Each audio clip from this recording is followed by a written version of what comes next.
Hey guys, hope you're having a great day. Thank you so much for watching Beyond Science. It's Mikexingchen. You know, one superpower I always wish I had was the ability to fly. I mean, that's pretty boring, right? I'm sure a lot of people want to be able to fly.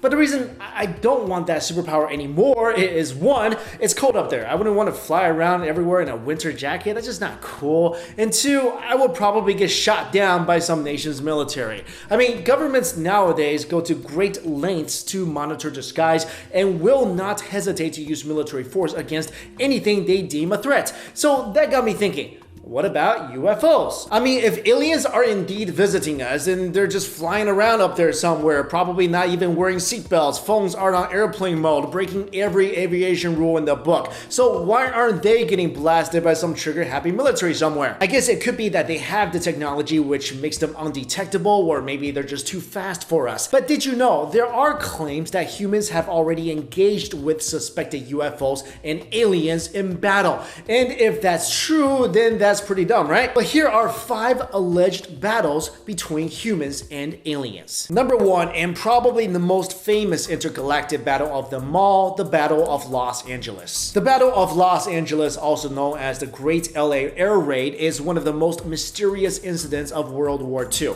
On February 24th, 1942, all the way into the morning of February 23rd, LA was suddenly in chaos, as it was reported that Japanese planes were spotted above. So of course, the logical response was to fire around 1,500 shells into the air from anti-aircraft guns, but they hit nothing.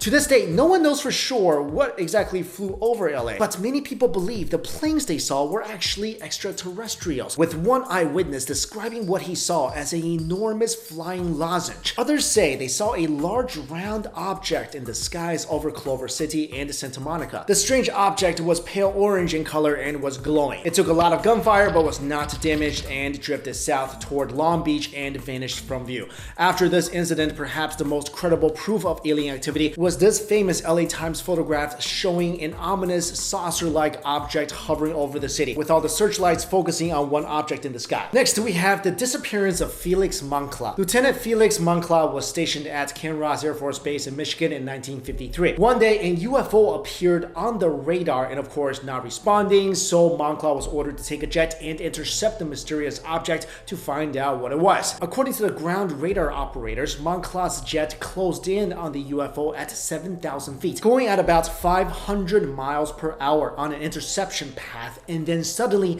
the jet and the UFO merged and disappeared. Everyone thought they must have crashed into each other, but a search and rescue team was sent out and found no wreckage or debris. Neither Moncla nor his plane was ever seen again. Next, and just as creepy, Frederic Valenta and the strange aircraft. In October 1978, an Australian pilot named Frederic Valenta was flying to King Island when he radioed the air traffic control in Melbourne to report that he is seeing a UFO following him at 4,500 feet. He said that the strange object appeared to be orbiting above him, had a shiny metal surface, and was illuminated by 4 bright landing lights and moving at high speeds. The last radio recording was Valenta saying, "The strange aircraft is hovering on top of me again. It is hovering and it's not an aircraft." After he said that, a strange metallic noise went on for 17 seconds before the radio was cut off. The noise was analyzed, but no one could explain what it was. But just like Felix Moncla, Valenta was never found again. Number 4, and this one's kind of crazy, so I'm going to tell you about it and then you can form your own opinion. Phil Schneider was an explosive expert who helped build secret bases for the US government in 1979.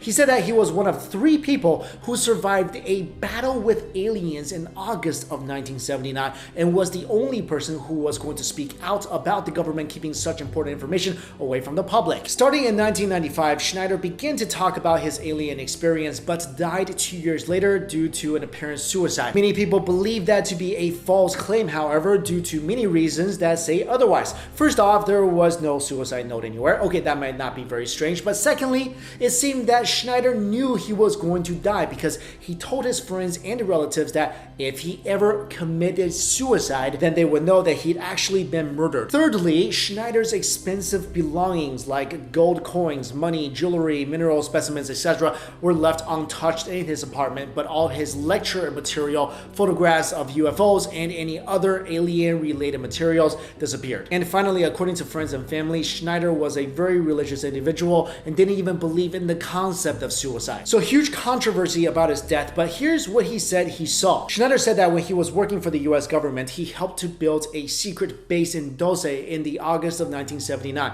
He was very suspicious because of the amount of special forces, Green Berets around the area. What's more, after drilling the holes for the base, a strange black sooty air came out, which Schneider found very strange. To find out why the air was all black and sooty, he went underground to assess the area and encountered a 7-foot-tall alien. Here's what Schneider said. The stench was worse than the worst garbage can. The entity was absolutely horrible. There wasn't just one alien there either, there were 3. Schneider said he managed to kill the first 2 aliens with his pistol, but when he aimed for the 3rd one, it made a hand motion in front of his chest, hit him with a strange blue beam, which opened him up like a fish. He said that thankfully a Green Beret arrived and saved his life while sacrificing his own. According to Schneider, that Green Beret was not the only soldier who passed away during that particular conflict. In fact, 60 people lost their lives that day to the strange 7-foot-tall beings. Apparently, there were only 3 survivors, including Schneider himself, but the other 2 are now living in nursing homes and are secretly protected by the Canadian government. Schneider said that the war he experienced was one of thousands that occurred around the world, all against aliens. He said that there were 129 of these bases in the US, and each base cost more than $17 billion to build. I don't know, it just seems kind of weird to me that if he's there to build a base, why is he carrying around a pistol? And if he himself was able to take out 2 aliens, then how come all the Green Berets and Special Forces, who I would think fights better than him,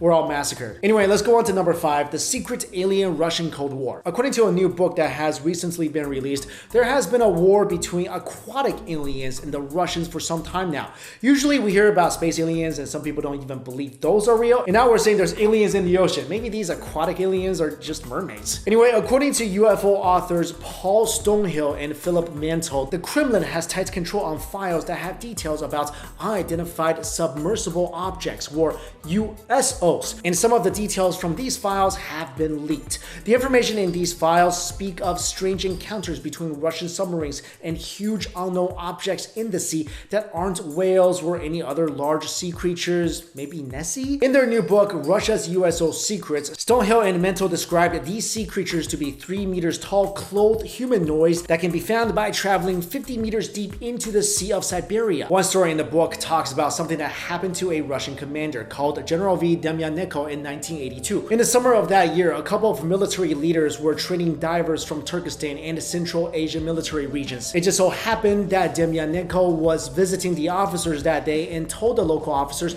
about a strange event that happened while his own group was performing similar diving exercises in Trans-Baikal and Western Siberian military regions. He said that there, his Soviet Navy divers saw weird underwater swimmers, as they called them, which were gigantic human-like creatures that were around 3 meters tall. Demyanenko was so shocked that he actually tried to capture one of these creatures. Sadly, he failed when the 7 divers who were sent for the mission were pushed to the surface by a weird force when they tried to get to the creature. So there you go, guys. Those are 5 claims of battles that supposedly happened between humans and aliens. I do feel there's something really strange happening with the disappearance of Felix Moncla, also the Battle of Los Angeles. The other ones, I'm not quite sure. There has been speculation that Valenta actually believes in UFOs and may have staged his own disappearance. And then Phil Schneider's story was just, I don't know, just too incredible for me. But let me ask you guys, do you believe any of these were real encounters between humans and aliens? And also let me ask you, do you think there is a secret war going on right now between humans and aliens that we don't know about, like the whole Men in Black thing? Oh, and speaking of the Men in Black, I do have a video coming out about that, so stay tuned. And thank you guys so much for watching this video.